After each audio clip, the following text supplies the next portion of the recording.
Peço que você abra sua Bíblia, por favor, no livro de 2 Reis, 2 Reis, capítulo 6.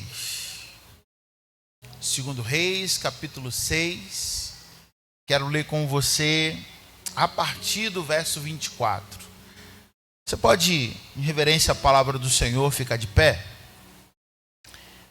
2 Reis, capítulo 6, verso 24 em diante.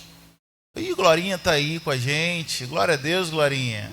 Que bom que você veio, né? Glorinha sofreu um acidente semana retrasada, né? Oramos pela sua vida. Operou. Mas que bom que você está na casa do Senhor nessa manhã, minha irmã. Glória a Deus. Livro de 2 Reis, capítulo 6, verso 24. Quem encontrou, diga amém. A palavra do Senhor diz assim: E sucedeu depois disso que Ben-Hadad, rei da Síria, ajuntou todo o seu exército e subiu e cercou Samaria. E houve uma grande fome em Samaria, pois eis que cercaram, até que se vendeu uma cabeça de jumento por 80 peças de prata, e quarta parte de um cabo de esterco de pombo por 5 peças de prata. E sucedeu que, passando o rei pelo muro, uma mulher lhe bradou, dizendo: Acode-me, ó rei, meu senhor. E ele lhe disse: Se o Senhor não te acode, de onde eu poderei te acudir? Da eira ou do lagar? Disse-lhe mais o rei: Que tens? E ela disse: Esta mulher me disse: Dá cá o teu filho, para que hoje comamos, e amanhã comeremos o meu filho. Cozemos, pois, o meu filho e comemos. Mas, dizendo-lhe eu outro dia: Dá cá o teu filho, para que comamos, ela escondeu o filho dela. E sucedeu que, ouvindo o rei as tuas palavras, a palavra dessa mulher, rasgou as suas vestes, e ia passando pelo muro, e o povo viu que trazia cilícios por dentro sobre a sua carne. E disse: Assim me faça, Deus, um outro tanto, se a cabeça de Eliseu, filho de Safate, hoje ficar sobre ele. Estava então Eliseu assentado em sua casa, e também os anciãos estavam assentados com ele. Enviou o rei um homem que diante de si, mas antes de mensageiro viesse a ele, disse-lhe aos anciões: Viste como o filho de homicida mandou-me tirar a cabeça? Olhai, quando vier o mensageiro, fechai-lhe a porta e empurrai para fora com a porta. Porventura, não vem o ruído dos pés de seu senhor após ele? Estando ele ainda falando com eles, eis que o mensageiro descia a ele e disse o rei: Eis que o mal vem do Senhor, que mais, pois, esperai do Senhor. Capítulo 7, verso 1 diz assim: Então disse Eliseu: Ouve-me a palavra do Senhor, assim diz o Senhor. Amanhã, quase a esse tempo, uma medida de farinha haverá por um ciclo, e 2 medidas de cevada por um ciclo à porta de Samaria.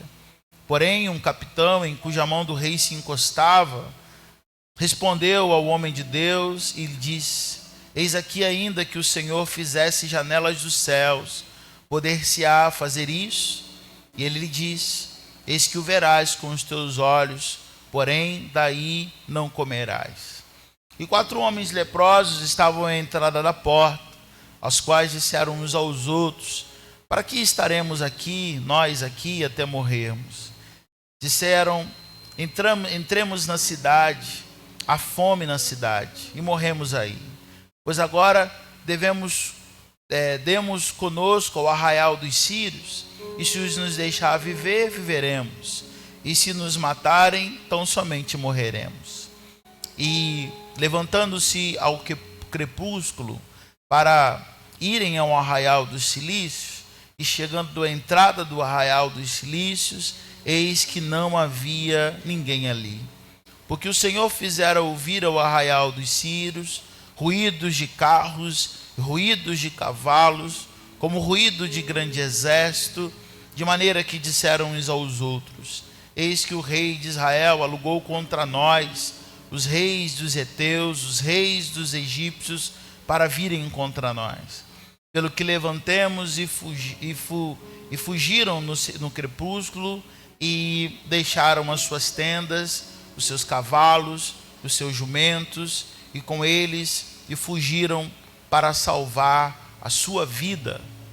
Chegaram, pois, esses leprosos à entrada do arraial, entraram numa tenda, comeram, beberam e tomaram dali prata e ouro, vestes, e foram, esconderam, então e voltaram, e entrando numa outra tenda dali também tomaram alguma coisa e as esconderam. Então disseram uns aos outros: não fazemos bem. Este dia é de boas novas, não nos calamos. Se esperarmos até a luz do amanhã, algum mal nos sobrevirá. Pelo que agora vamos e anunciemos a casa do rei. Feche seus olhos mais uma vez. Se você puder, quiser, coloca a mão sobre o teu coração. Pai, a tua palavra é viva, é poderosa, eficaz. Ela fala por ela mesma. Ela é a palavra rema, saltitante, que salta dentro do nosso coração. Somos dependentes dessa palavra, pois ela é luz para o nosso caminho, pois ela é bálsamo para nossas feridas. Ajuda-nos a te ouvir nessa manhã. Nós pedimos ao Senhor: usa como teu filho orou pela minha vida, usa a minha vida. Usa-me, Senhor, como o Senhor quiser nessa manhã. Em nome de Jesus, amém e amém. Pode tomar o seu lugar, toma o seu assento. Nós estamos falando nesse mês de março, gastando um tempo para falar sobre encorajar a igreja, a missão da igreja como o seu todo, e pensar que o Senhor nos chamou para anunciar, o Senhor nos chamou e colocou dentro de nós uma palavra de esperança, de boas novas. Carregamos dentro de nós, como a palavra de Deus diz, uma palavra de reconciliação.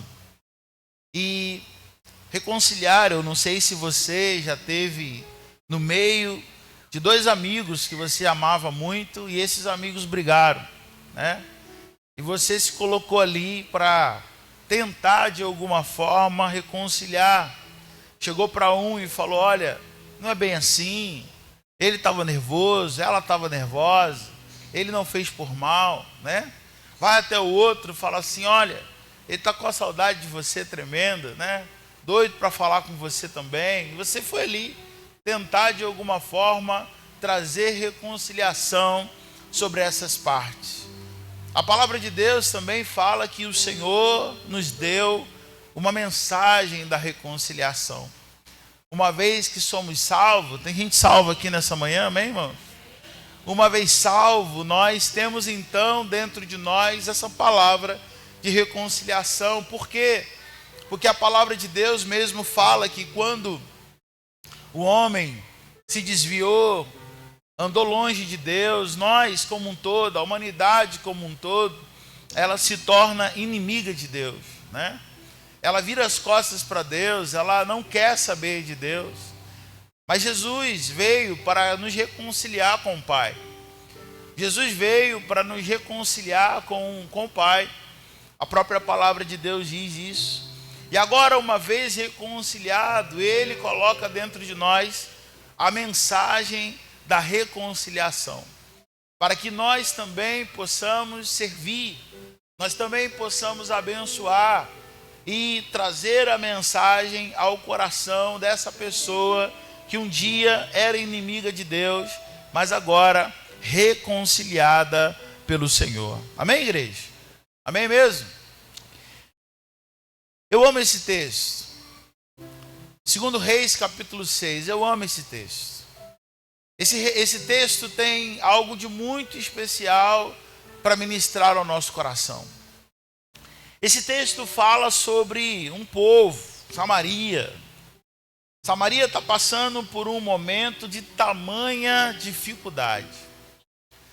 Samaria está passando um aperto, uma dificuldade, porque Samaria foi cercada. O povo de Israel vivia alguns momentos de oscilações na sua caminhada, na sua fé, ora perto de Deus, ora longe de Deus. E toda vez que esse povo se desviava, toda vez que esse povo virava as costas para Deus, algo de muito difícil, muito ruim acontecia. Porque toda vez que nós também nos afastamos do Senhor, nós abrimos brecha, nós nos tornamos vulneráveis. Eu tive um pastor que ele sempre dizia que no mundo espiritual não há terreno vazio, casa desabitada. No mundo espiritual não existe casa neutra, não existe lugar que não tem dono. Ou a nossa vida, ela está na presença de Deus, servindo a Deus. Ou a nossa vida está perto do Senhor e Ele é o Senhor da casa, Ele é o Senhor da minha vida, o Senhor da tua vida. Ou, infelizmente, essa casa ela vai ser invadida. Ou nós podemos, por bom grado, nós podemos, por entendimento nosso, entregar a nossa vida para Jesus, né? Ninguém faz isso forçadamente. Mas entregar a nossa vida para o Senhor e falar: Senhor, reina sobre mim, reina sobre a minha vida, reina sobre a minha casa. E o Senhor, pela sua misericórdia, Ele vem sobre nós. O Senhor, pela sua graça, Ele nos alcança. Ele vai na frente das nossas lutas, das nossas dificuldades. Ou talvez a gente diga assim: não quero. Quero viver uma vida neutra, quero viver uma vida, sabe, sem religião, sem a presença, sem ir à igreja. Não quero essa coisa, eu não quero isso para a minha vida. É uma decisão sua. Porém, o mundo espiritual não respeita essa decisão. Satanás olha para a minha vida e olha para a sua vida, como Jesus mesmo vai dizer na sua parábola, e ele vê uma casa vazia.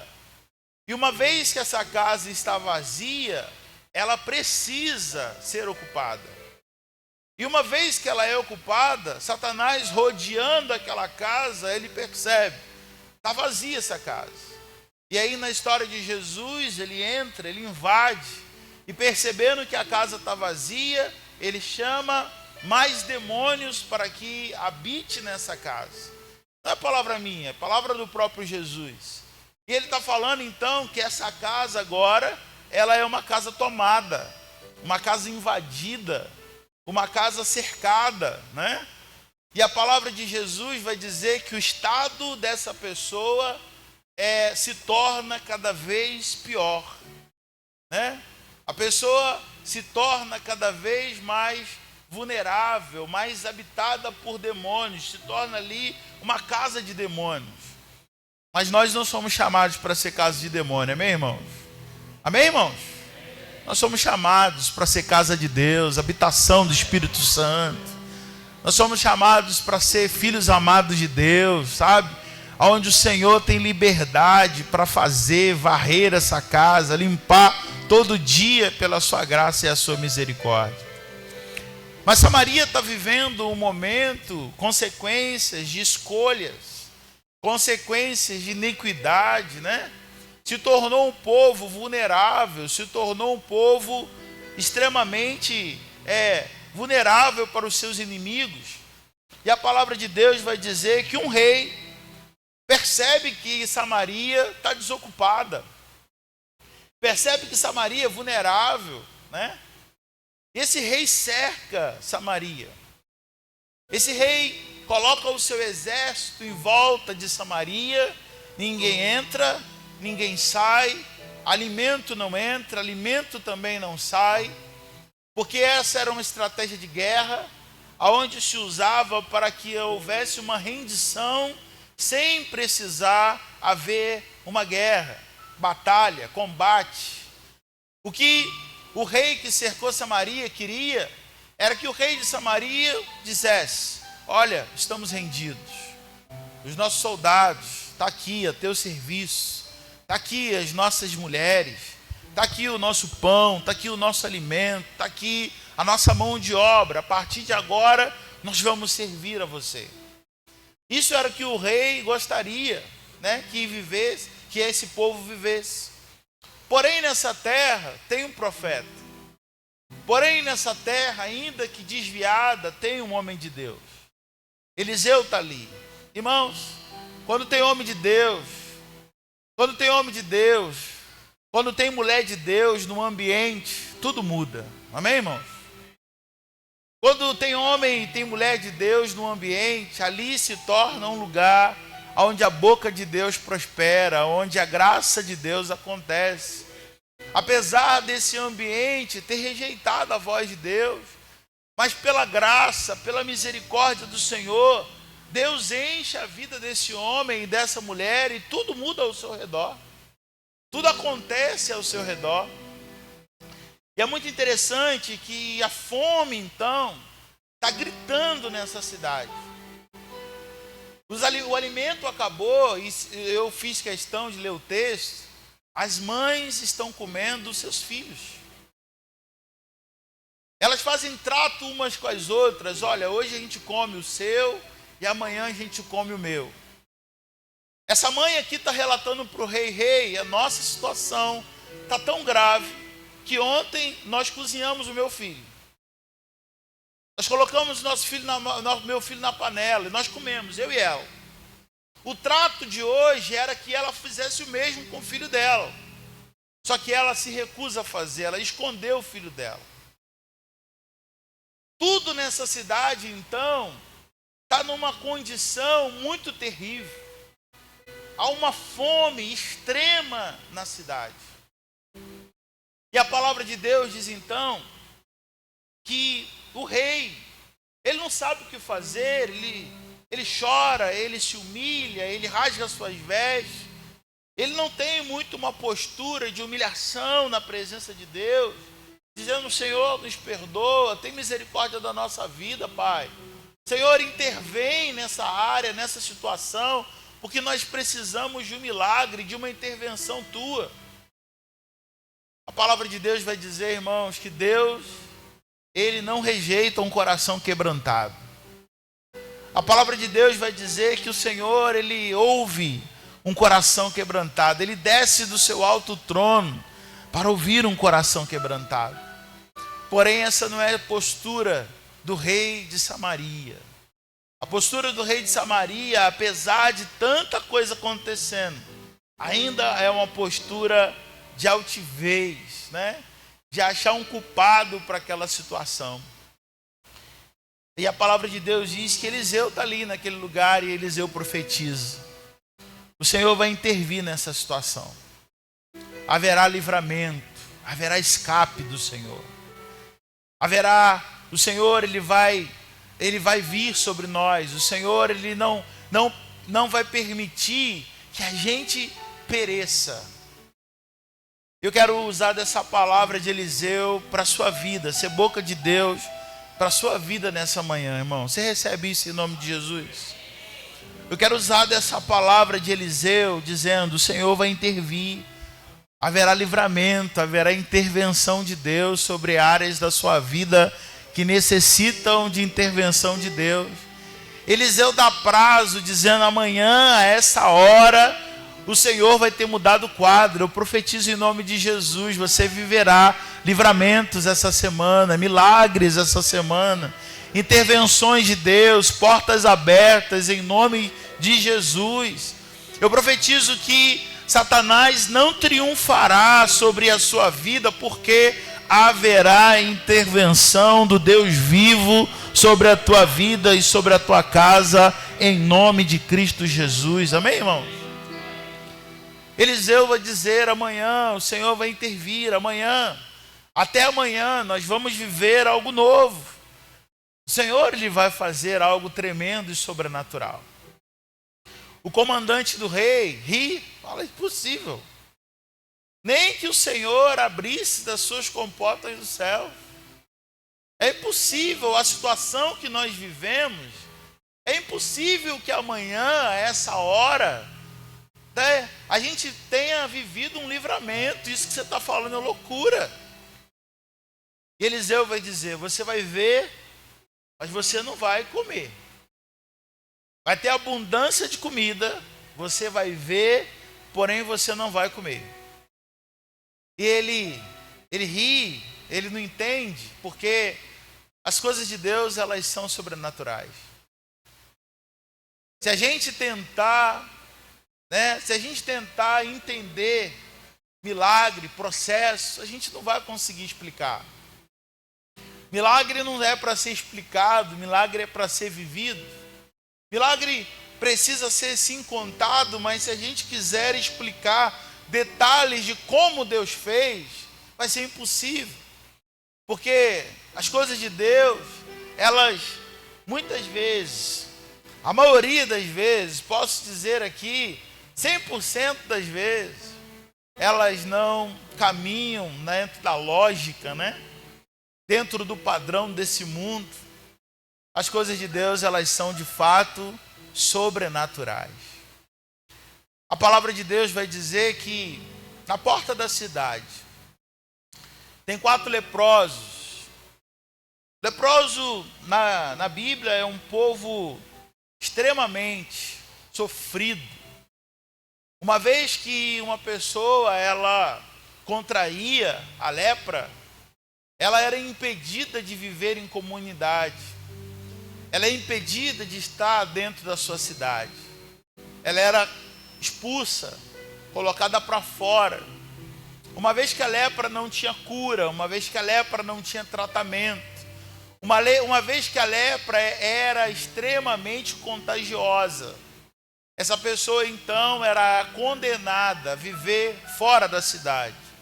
Em alguns casos, nos leprosários, numa casa ali que a pessoa era condenada a estar, e ela só esperava então o dia da sua morte.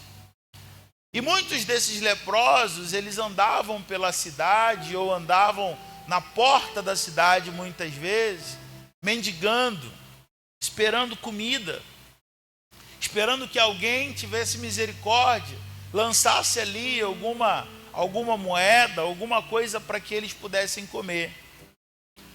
E dentro dessa realidade, eles estão na porta da cidade e eles estão conversando entre si e dizendo: se a gente entrar, se a gente ficar aqui, a gente morre.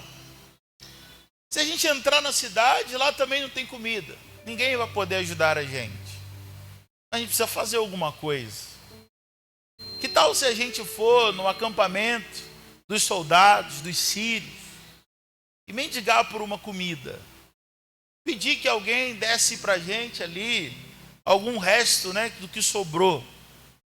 Que tal que a gente fazer isso? Se a gente for, se eles nos aceitarem, a gente vive. Se eles não aceitarem, a gente morre. A gente não tem nada a perder. E parece que essa palavra tem bom senso, né? Está parado no mesmo lugar, não vai adiantar da sua vida, do seu sofrimento. E ali eles entram num acordo e eles vão caminhando em direção ao acampamento dos sírios. Eles vão ali conversando e dizendo: vai que ali tem um pão velho, vai que ali tem alguma coisa que a gente consiga saciar dessa fome. A cidade está terrivelmente difícil, né? Se a gente ficar, a gente vai morrer. Se a gente andar, a gente também vai morrer. E eles combinam entre si, e a palavra de Deus diz que conforme eles estão caminhando, andando, eles vão chegar no arraial e eles não encontram ninguém. Eles não encontram ninguém. Eles só encontram muita comida, eles só encontram muita fartura, eles encontram cavalos, eles encontram ouro, encontram prata, mas eles não encontram ninguém. Porque os soldados, conforme eles estão andando, a palavra de Deus diz que Deus fez os soldados sírios ouvir grande barulho de carruagem, de cavalo e muita gente chegando. E o comandante desse exército está dizendo: o rei mandou chamar ajuda. O rei alugou outros exércitos para que viessem contra nós. Então, a palavra de Deus diz que na madrugada, quando eles ouvem esse barulho, eles saem desesperados para poupar da sua vida. Eles saem correndo em desespero, porque eles sabem que um grande exército está chegando ali naquele lugar para lutar contra eles. E pela quantidade de barulho, pela quantidade de coisa que eles estão ouvindo, é muita gente que não dá nem para começar a guerra. E eles fazem a opção então de sair correndo. Irmão, você já imaginou o poder do Senhor sobre nós? Você já imaginou como desse Deus que nós servimos é bom, é maravilhoso, é eterno? Você já imaginou que o Senhor é aquele que guerreia as tuas guerras? No meio das tuas aflições, no meio das dificuldades da sua vida, o Senhor é aquele que intervém em todas as coisas. O Senhor é aquele que faz, sim, o inimigo bater em retirada. O acampamento, talvez, que ele acampou ao redor da nossa casa, o Senhor faz ele bater em retirada, porque nós servimos a um Deus vivo. O acampamento talvez instalado sobre a nossa vida, o acampamento talvez instalado sobre a sua casa, sobre o teu casamento, sobre o teu trabalho, sobre a igreja do Senhor, precisa ser desmanchado, batido em retirada, porque o Senhor é conosco, a poderosa mão do Senhor nos dá livramento. O Senhor faz coisas sobrenaturais, coisa que nós não podemos explicar. E é muito maravilhoso saber. Sabe por que eu amo a palavra? Porque a palavra nos ensina que Deus usa das coisas loucas desse mundo para envergonhar as sábias, as que são. Deus usa dos improváveis. Deus usa daqueles que não se consideram alguma coisa, né? É interessante que parece que Deus, ele faz uma seleção e ele vai dizer assim: eu vou escolher esse, porque esse aqui é o improvável. E por que Deus escolhe o improvável? Para que a glória nunca seja do improvável. A gente nunca vai poder dizer: eu fiz, foi a minha mão que fez, foi a minha capacidade, olha como eu sou bom, olha a minha inteligência, olha como eu sou articulado, olha como eu sou um bom líder, uma boa líder, olha como eu sei fazer das coisas. Não. Deus usa as coisas que não são.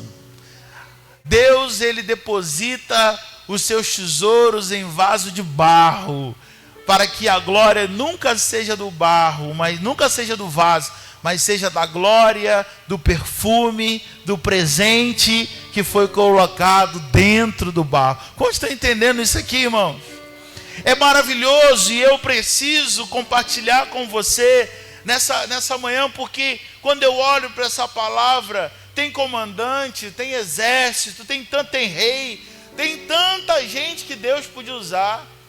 Deus vai usar os leprosos, gente que não era considerado, gente que não era visto como gente mais, gente que foi colocado à margem, colocado de lado, de canto, dizendo: você não é bem-vindo aqui.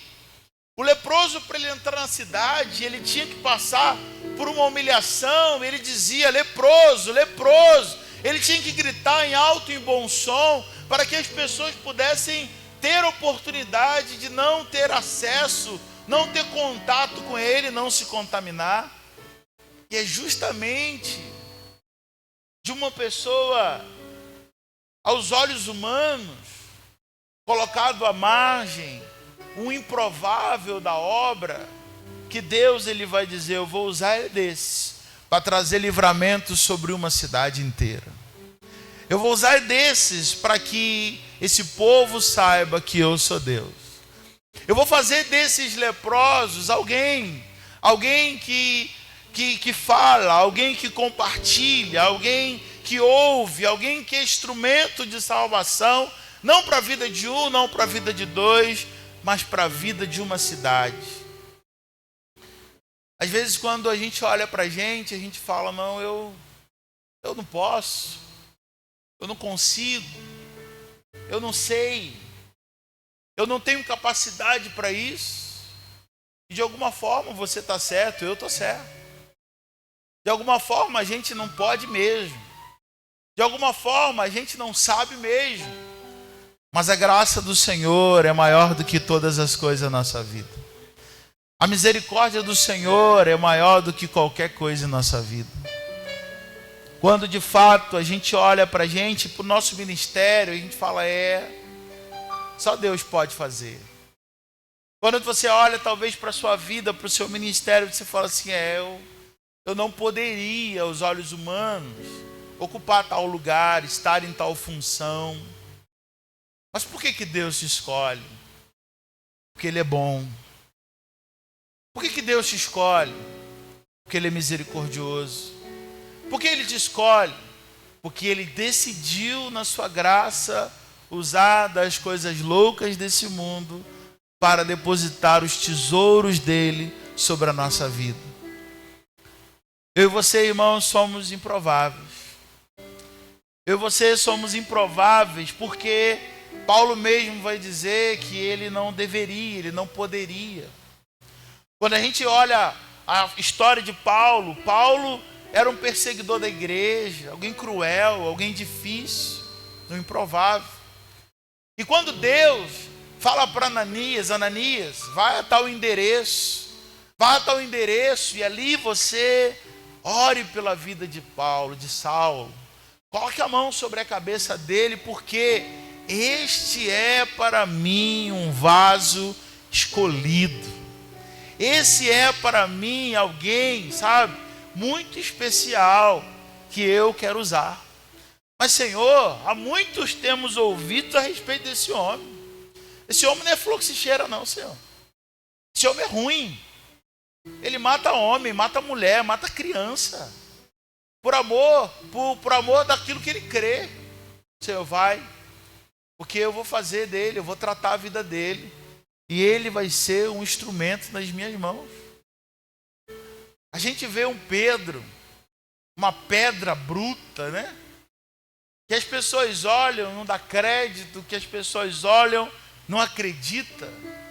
Mas aí a gente escuta Jesus dizendo, tu és pedra, e sobre essa pedra eu edificarei a minha igreja. Aleluia. A gente olha para a mulher samaritana, uma mulher sem crédito algum, mas essa mulher, ela recebe uma palavra do Senhor, ela bebe da água viva, e ela quer compartilhar com outras pessoas. Ela quer contar para outras pessoas o que ela recebeu. E em João capítulo 4 vai falar que essa mulher, sem crédito, extremamente à margem, já casou 4 vezes, olhando as pessoas, olhando para aquela mulher, sem condição alguma aos olhos humanos de falar de Jesus. Mas essa mulher tem algo de muito especial. Ela bebeu da água viva, a sua sede foi saciada. E agora ela tem uma missão de compartilhar a água com outras pessoas. Porque o Senhor colocou dentro dela uma fonte para a vida eterna. Ela diz, eu não posso deixar, de compartilhar aquilo que eu recebi. E ela vai para a cidade e ela fala, gente, lá fora da cidade, em Sicá, tem um poço. E nesse poço tem um homem. Esse homem, ele é profeta, ele contou toda a minha vida. E ele está dizendo que ele é o Cristo. A palavra de Deus diz que toda a cidade vem para aquele poço. E aquela cidade é salva, é transformada. Deus vai usar de uma mulher. Na época não era nem contada. Para você ter noção, quando se juntava assim, vamos saber quantas pessoas vieram na igreja hoje? Só os homens eram contados. Mulher não conta não. Mulher não é gente, deixa ela de lado. Deixa ela colocada aqui. A multidão, vamos saber quantas pessoas então que comeram do pão aí que Jesus multiplicou? Homens, 5.000. E as crianças? Não precisa contar não. E as mulheres? Também não precisa contar não. Ou seja, os improváveis para esse mundo. Eu estou gastando esse tempo para falar para você que Deus ama usar os improváveis. Tem improvável aqui nessa manhã? 3, graças a Deus. Tem improvável aqui nessa manhã, irmãos? A palavra de Deus vai dizer, se a sua Bíblia estiver aberta ainda, abre lá no verso 9. 2 Reis, capítulo 7, verso 9. Quero que você leia isso comigo. Coloca pra gente aí também, irmão. Obrigado. Pode ler daqui, para a gente ler numa versão só. Vamos ler junto? Então disseram uns para os outros: não fazemos bem. Vamos dar uma pausa aí. O que está acontecendo? Eles entraram no arraial, no acampamento. Tem comida, tem bebida, tem prata, tem ouro, tem animal. Tem tudo que o povo lá dentro está precisando. Tudo. Tudo. E eles estão dizendo, não é certo. Tem uma versão que eu gosto mais um pouco. Ela diz assim, não é certo o que nós estamos fazendo. Não é certo. E nessa versão está escrito, não, a gente não está fazendo coisa boa. Por que a gente está comendo? Por que a gente está bebendo com tanta fartura? E tem mãe lá dentro precisando matar o seu filho para comer. Por que a gente está, se lambuzando aqui de carne, de coisa boa, enquanto lá dentro tem gente morrendo de fome? Eu acho que essa precisa ser a fala da igreja. Essa precisa ser a fala da noiva. Porque um dia nós também estávamos famintos, mas encontramos o banquete do pão vivo, Jesus. Nós um dia também estávamos como esse leproso. Nós também um dia estávamos perambulando, sem saber para onde ir, e fomos alcançados pela misericórdia e pela graça do Senhor, irmão. Posso ouvir um glória a Deus de você, que foi alcançado por essa graça e por essa misericórdia? Nós também estávamos famintos, perdidos, sem saber como seria o dia de amanhã. Mas um dia nós encontramos Jesus. Um dia nós encontramos o pão vivo que desceu do céu. Nós nos alimentamos dele, a nossa fome foi embora. A nossa sede foi embora. E porque nós estamos saciados. Mas se nós nos depararmos então com o banquete, e nós ficarmos comendo do banquete, sabendo que tem tanta gente lá fora que não conhece o pão vivo, que não sabe que a sua sede pode ser transformada em saciedade, que nem imagina, que está batendo cabeça aí em tanta coisa, batendo cabeça talvez em droga, em prostituição, batendo cabeça em rodinha, batendo cabeça em tanta coisa. Mas nós não. Nós encontramos a luz no meio das nossas trevas, uma luz muito forte brilhou sobre nós. E nós não precisamos mais tropeçar, porque nós vivemos na luz que é Jesus.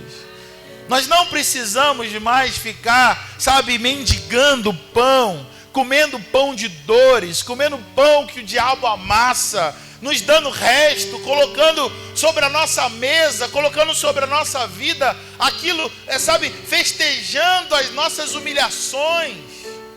Não precisamos mais disso, não, irmão. Hoje nós somos saciados, hoje nós somos satisfeitos, espiritualmente de barriga cheia, espiritualmente, sarado, completamente lavado, remido pelo sangue do Cordeiro, porque o Senhor nos encontrou. Não há mérito em nós, assim como não há mérito nesses leprosos. Não há mérito na nossa vida. Não foi a gente que aceitou Jesus, não. Ele nos aceitou primeiro. Não foste vós que me escolheste, eu vos escolhi a vós. Não foi você que me escolheu, não foi você que levantou tua mão e veio para o altar do Senhor, não. A minha graça te alcançou e ela te trouxe para a minha presença. Não há mérito em nós. E a palavra de Deus nos diz isso. Não é certo o que a gente está fazendo. Não é certo, não é bem, não fazemos bem se a gente não compartilhar. E um vai dizer até para o outro assim, olha, algo de muito... vamos continuar lendo, está valendo, né? Vamos continuar lendo.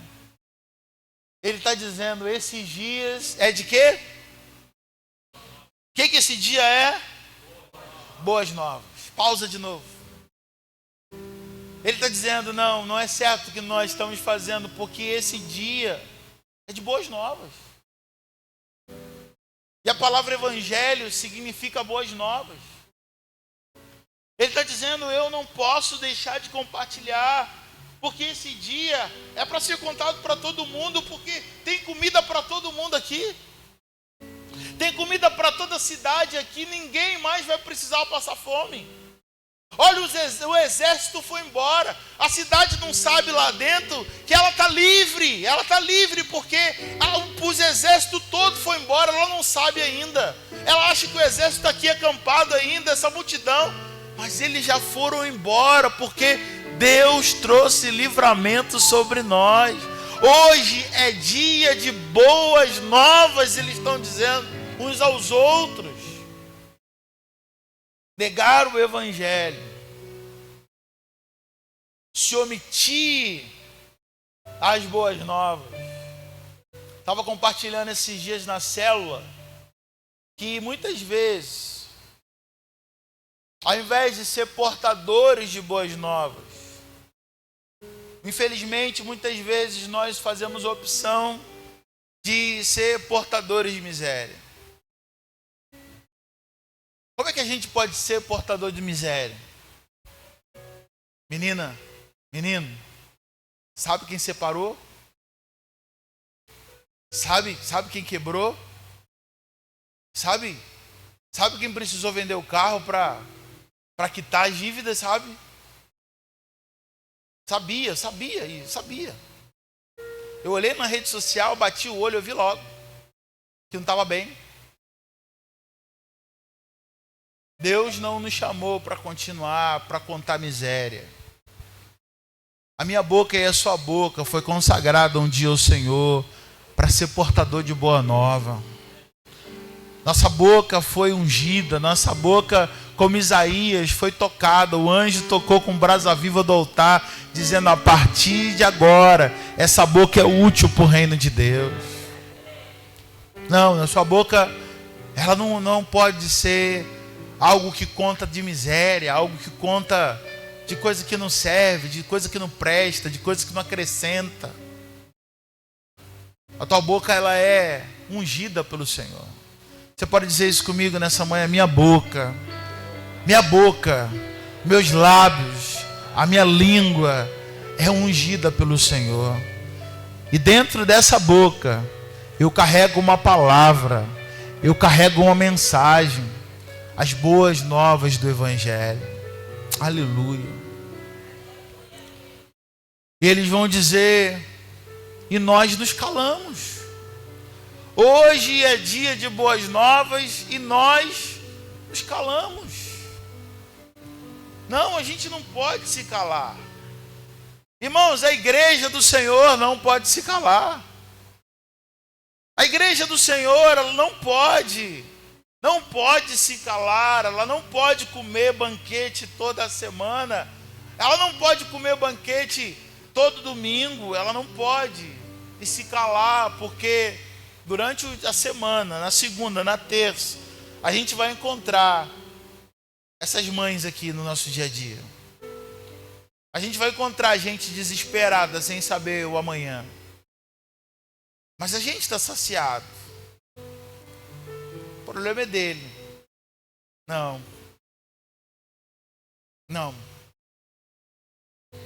Talvez os leprosos vão dizer assim: essa cidade humilhou a gente tanto, né?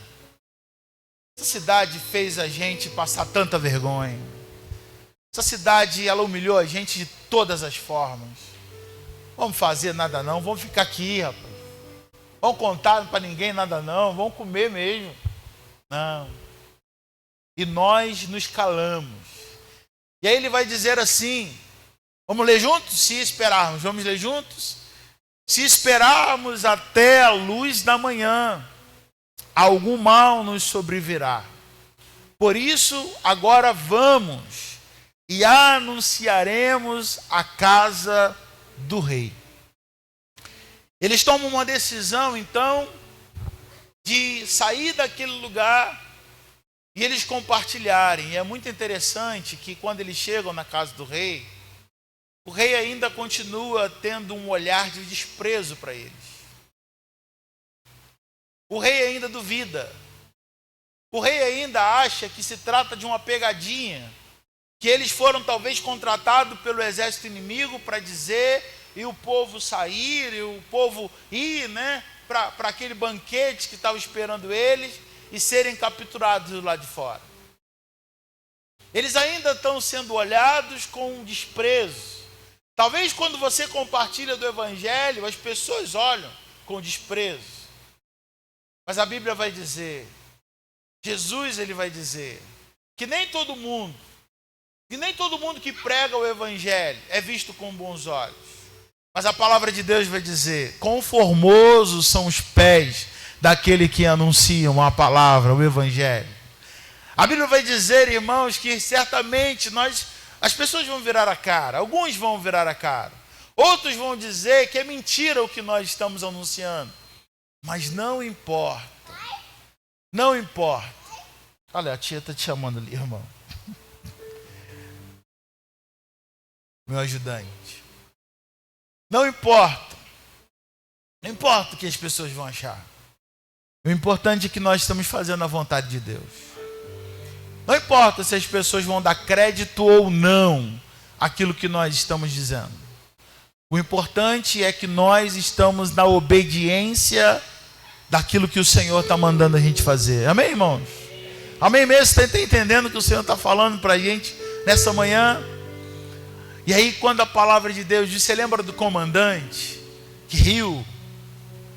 A palavra de Deus disse que o comandante estava na porta da cidade quando a notícia chegou. Na porta da cidade quando a notícia chegou. E quando a notícia chegou, o povo se alvoroçou. O povo ficou feliz. E o povo saiu correndo, atropelou o comandante. E o comandante morreu pisoteado. E de fato, ele viu. Como Eliseu disse, ele viu, porém, ele não comeu. A palavra de Deus, ela não mente. A palavra de Deus, ela não volta vazia. A palavra de Deus, ela é a mesma ontem, hoje e para sempre será.